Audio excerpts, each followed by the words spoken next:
به نام خدا.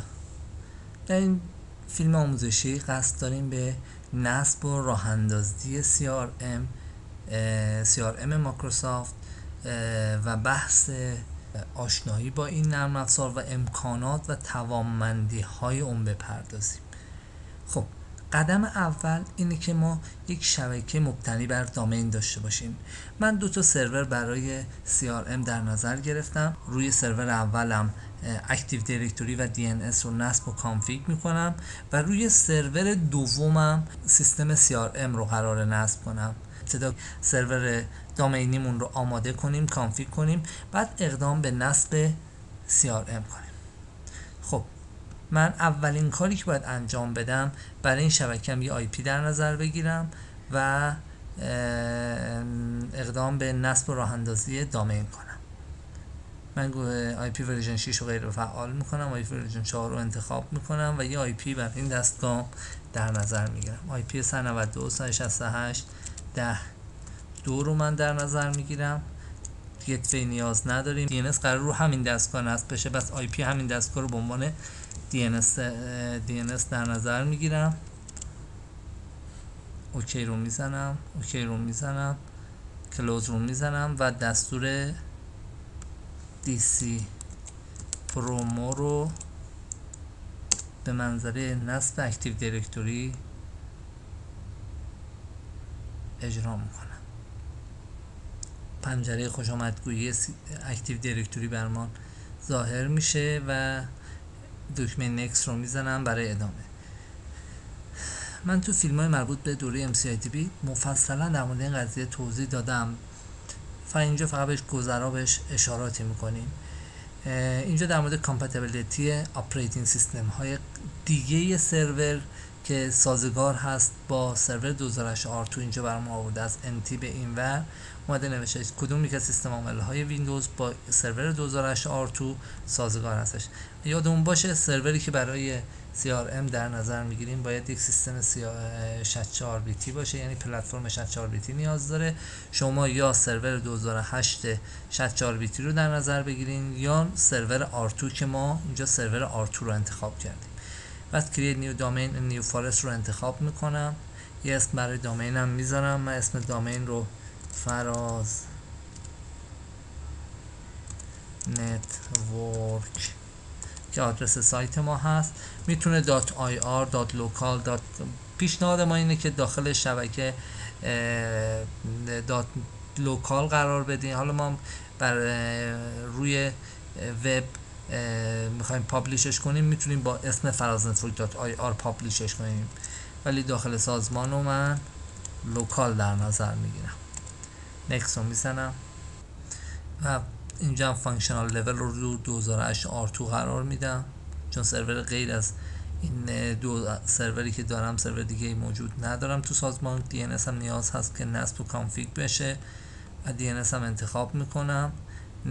محل ذخیره دیتابیس، فلاگ فایل و سیسفول رو نشون میده. یا این بحثای که این دیتابیس، لاگ فایل، سیسفول چی هستش من توی مباحث دوره MCITB اینا رو تشریح کردم. پیشنهاد میدم که اون فایل آموزشی مربوط به دوره MCITB رو از سایت دانلود کنید و این مباحث رو اونجا دنبال کنید. من ظاهرا پسورد اشتباه وارد کردم. یه پسورد برای این قسمت در نظر میگیرم. دکمه نکست و تیک ریبوت رو میزنم که بعد نصب اکتیو دیرکتوری سیستم ریستارت بشه.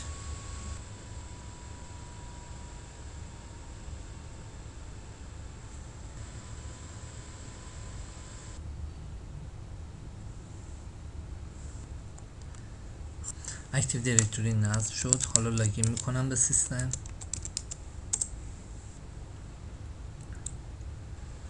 اولین کاری که من روی سرور بعد نصب اکتیو دیرکتوری و DNS انجام میدم این هستش که میام دستوری به نام nslookup رو اجرا میکنم. دقت کنید اسم سرور رو لوکال هاست و IP رو 127.2.0.1 به من نشون میده که بعد نصب اکتیو دیرکتوری DNS IP که ما ست کردیم تغییر کرده. اگه من بیام تو قسم لوکال اریا کانکشن هم بیام قسمت مربوط به آی پی که تنظیم کردیم و بریم، دقت میکنید که آی پی DNS تغییر کرده. 272.0.1 آی پی لوپ بک ادرس هستش، برای تست استفاده میشه. من این آی پی رو دوباره باید اصلاح کنم. آی پی 168.10.2 رو برای اینجا در نظر میگیرم و اوکی رو میزنم. یادتون باشه بعد از نصب اکتیو دایرکتوری با DNS قسمت مربوط به آی پی و بعد اسم سرور هستش، یعنی نشون میده که DNS درست کانفیگ نشده. DNS رو باید برای دامینمون کانفیگ کنیم. خب من میرم سراغ DNS. اگه دقت کنید اسم سرور من این هستش. باز میکنم. دو قسمت DNS داره، یه قسمت فوروارد لوکاپ زون و ریورس لوکاپ زون. قسمت فوروارد لوکاپ زون کارش اینه اسم رو با آی پی تبدیل میکنه. الان من رو زون فراز نتورک دات لوکال هستم، اسم سرورمون این هستش و اینم آی پیش که 192.168.10.2 هستش و نشون میده که آی پی رو به صورت استاتیک ما برای ست کردیم. قسمت ریورس کانفیگ نیست، ریورس عکس فوروارد هستش. کافیه رو ریورس راست کلیک کنم، نیو زون رو انتخاب کنم، نکست. پرایمری زون چون DNS سرور رو همین دستگاه نصب هستش، پرایمری زون رو انتخاب میکنم. DNS رو برای دامین فراز نتورک دات لوکال انتخاب میکنم که نصب که شده کانفیگ بشه. نت آیدی رو از ما میخواد، نت آیدی رو بهش میدم. نت آیدی ما 192.168.10 هستش.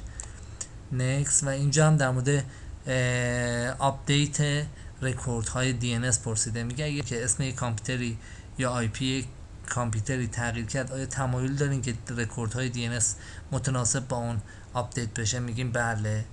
این روش به صورت سکیور هستش که ریکامندد هست برای اکتیو. بحث های دیگه شو تو مبحث مربوط به مباحث MCITP آموزش دادیم، اونا رو مطالعه کنید. خب من وارد این رکورد میشم و اینجا لازم هست یه PTR رکورد بسازم. من اگه دقت کنید اسم سرور فوروارد لوکاپ زون رو باز میکنم، وارد زون فراز نتورک دات لوکال میشم و ای رکوردی که داشتم رو انتخاب میکنم و رو دکمه اوکی کلیک میکنم. خب کارمون تقریبا تموم شد. اگر من اینجا یه بار دیگه NS لوکاپ بگیرم، میبینید که اسم سرور و آی پی رو به من میده. خب کارمون اینجا تموم شد. من برای CRM یه کار دیگه هم روی این سرور لازم هست انجام بدم، اینم انجام بدیم و بعد از این سرور بریم سراغ سرور بعدی برای نصب CRM. روی دامین راست کلیک کردم، Organization Unit رو انتخاب کنم، یه OUی به نام CRM جمله اکتیو دایرکتوری برای کل سازمان هستش و میخوایم یوزرهای واحد مربوط به فروش، بازاریابی و خدمات رو داخل این OU قرار بدم و به CRM بگم یوزرهایی که داخل CRM براش پالیسی ست میشه کانفیگ میکنیم همه روی این OU اعمال بشه. خب دیگه تو اکتیو دایرکتوری کاری ندارم، من فقط یه دونه یوزرم اینجا بسازیم و دنبال کنیم به قضیه بحث. من یه یوزر علی در نظر میگیرم، یه پسوردی هم برای یوزر در نظر میگیرم.